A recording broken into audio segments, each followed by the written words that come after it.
December 27, 1942. 03 for 7 hours. Second Lieutenant Richard Bong sat in the cockpit of his P-38 Lightning, watching the sunrise over New Guinea. He was 22 years old. 0 combat missions, 0 kills. In less than an hour, 40 Japanese aircraft fighters and bombers would be inbound. Bong, with only 11 other P-38s, was flying straight into them. He'd spent 6 weeks training on the P-38, but knowing how to fly it and knowing how to survive combat in one were completely different things. The P-38 was fast, deadly at high altitude, but it had one fatal flaw. It could not turn with the Japanese Zero. The Zero was lighter, more agile. In a turning fight, the Zero meant death. American doctrine was rigid: never turn with a Zero. Use speed, use altitude, boom and zoom, dive, shoot, climb, away. Hit and run. Don't dogfight. Bong had this drilled into him. But veteran pilots whispered stories. Japanese pilots knew American doctrine. They adapted, baiting P-38s into slowing down, into turning. Once slow and turning, an American pilot was doomed. The manuals blamed pilot error. The survivors knew combat was chaos. Bong was about to learn. His flight leader was Captain Thomas Lynch, 26, already an ace. Lynch understood energy, positioning, and that the manual was written by men who'd never been shot at. Lynch would teach Bong how to actually survive.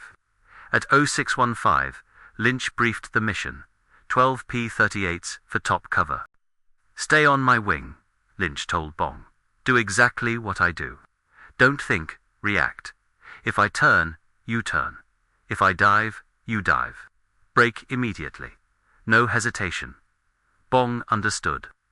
At 0645, they took off. Climbing over the Owen Stanley Mountains, they took patrol over Buna. The ocean stretched peaceful below. It was the last moment of peace for Bong that day. At 0810, radar reported 40 Japanese aircraft 8 minutes out. Lynch's voice was calm. He positioned them for a perfect bounce. Bong's heart hammered. His hands sweated. This was nothing like training. At 0818, he saw them. Specks against the ocean, growing larger. 20 Zeros, 20 Val bombers. 40 Japanese aircraft. 12 P-38s. 4 2-1 odds. Lynch rolled inverted and dove. Bong followed. The P-38 screamed, accelerating. The Vals filled his gun sight. Lynch fired. A Val exploded. Then Lynch's voice. Brake right. Zeros diving from above. Bong broke right. G-forces slammed him back. A Zero flashed past, so close he could see the pilot's face. The Zero reversed. Bong tried to follow, pulling into a turn. The P-38 felt sluggish. The Zero was already inside his turn, pulling away. He pulled harder. The stall warning screamed. He was too slow. Lynch's voice cut through. Don't turn with him, dive. Bong shoved the stick forward. The P-38's nose dropped. He was diving away, building speed to 450 miles per hour. The Zero couldn't follow. Bong was clear. His hands shook. 30 seconds into his first combat, he'd almost died trying to turn with the Zero. He found Lynch 3,000 feet above, who had shot down to aircraft. Bong rejoined. Good, Lynch said. You learned. Now watch this. Lynch dove on an isolated Zero. It never saw him. Lynch fired from 200 yards. The Zero disintegrated. He made it look easy. Bong realized he was watching a master. Later, Bong got his chance. A Zero was chasing a P-38. Bong dove. The Zero pilot didn't see him coming. Bong fired. Sparks flew off the Zero's wing. Not enough. The Zero snapped left and dove. Bong followed, but this time he kept his speed. Anticipated, fired again. A 3-second burst. The engine exploded. Black smoke poured out. The Zero fell. Bong's first kill. Lynch's voice. Good kill. Now get out. Bong looked up. 3 Zeros diving on him. Tunnel vision. He'd forgotten his 6. Lynch was already rolling in. Bong Dove used his speed. Lynch shot one down, scattered the others. He'd saved Bong's life again. The squadron claimed 12 Japanese aircraft for no American losses. When Bong landed, his hands still shook. Lynch grinned. "Welcome to the war, kid." Later, Lynch explained his close-range philosophy. Training focused on long-range shooting, but combat targets shot back. Lynch said, "Get so close you cannot miss. Within 200, 100, even 50 yards. Point your nose, pull the trigger. Best range is when you can see the expression on the enemy pilot's face." This was insanely dangerous, risking collision, debris. But Lynch understood. Being dangerous to yourself was better than being ineffective. Bong adopted it completely. 2 weeks after his first combat, he scored his 5th kill, becoming an ace.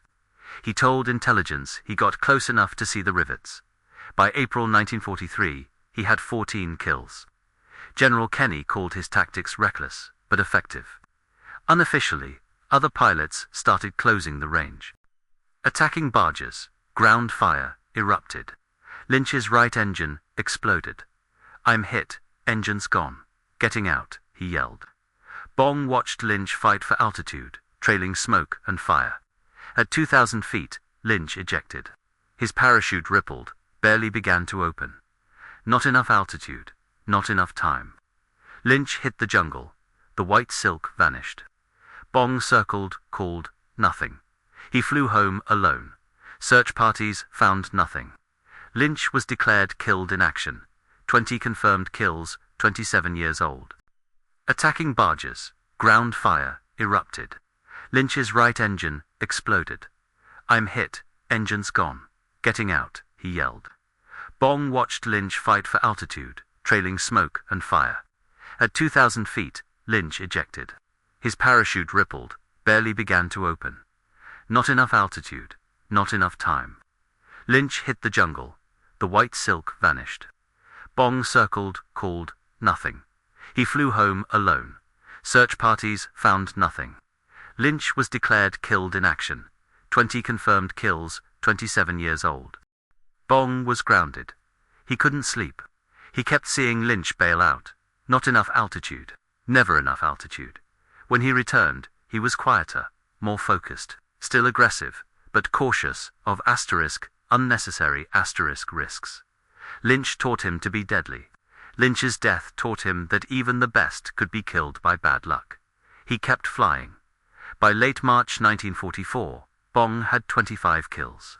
On April 12th, he shot down 2 Zeros, reaching 27 kills, a new American record. General Kenny promoted him to major and sent him home for a publicity tour. Bong hated it. He felt like a fraud. The real heroes were still fighting. He returned to the Pacific in September 1944 as an instructor, but kept flying combat missions voluntarily. The Philippines campaign was intense. Between October and November, he flew hazardous missions, adding 8 more kills, bringing his total to 36. On December 12th, General Douglas MacArthur personally awarded him the Medal of Honor. On December 17, 1944, Bong shot down his 40th and final Japanese aircraft, an Oscar. He used everything Lynch had taught him, closing to 50 yards. The Oscar's engine exploded. 40 confirmed kills, more than any American pilot in history. Bong didn't celebrate. He just felt tired. 2 years of combat, 146 missions, too many friends lost. He just wanted to go home. Kenny relieved him from combat duty permanently. "You've done enough. Go home, marry Marjorie, and live a long life." He married Marjorie on February 10, 1945. A perfect story, but it wasn't over. After the wedding, Bong became a test pilot for the new P-80 Shooting Star jet fighter. He loved flying. On August 6, 1945, he took off for a routine test flight. Just 300 to 400 feet up, black smoke poured from the engine. Fuel pump malfunction. Engine starved. He tried to eject, but the primitive system failed. He unbuckled, tried to bail out manually. He jumped, his parachute deployed. But there wasn't enough altitude, not enough time. Just like Lynch. The P-80 crashed in North Hollywood. Bong's body was found 100 feet from the wreckage. He was 24. The news reached General Kenny on the same day the atomic bomb fell on Hiroshima. Kenny stopped thinking about the war ending. Bong was dead. He had survived 2 years of combat, only to die in a test flight. The irony was unbearable. Newspapers ran Bong's death directly below the Hiroshima headlines. Marjorie, a widow at 21, never remarried. She spent 58 years ensuring people remembered him because most Americans have never heard of Richard Bong. His name isn't in history textbooks. He missed the victory parades. He was quiet, unassuming. But the pilots who flew with him never forgot. They told stories of the farm kid from Wisconsin who became the deadliest fighter pilot in American history, who ruled the skies, who saved countless lives, who did it all with humility. Marjorie, a widow at 21, never remarried. She spent 58 years ensuring people remembered him because most Americans have never heard of Richard Bong. His name isn't in history textbooks. He missed the victory parades. He was quiet, unassuming. But the pilots who flew with him never forgot. They told stories of the farm kid from Wisconsin who became the deadliest fighter pilot in American history, who ruled the skies, who saved countless lives, who did it all with humility. The lesson of Richard Bong's life is not just that he shot down 40 aircraft, but how he ignored doctrine when it was wrong. He learned from someone with combat experience. He adopted dangerous tactics. He closed the range until he couldn't miss. He took risks that terrified him because the alternative was worse. This is how excellence happens in war, by finding what works, even if it violates every rule, and doing terrifying things because the alternative is worse.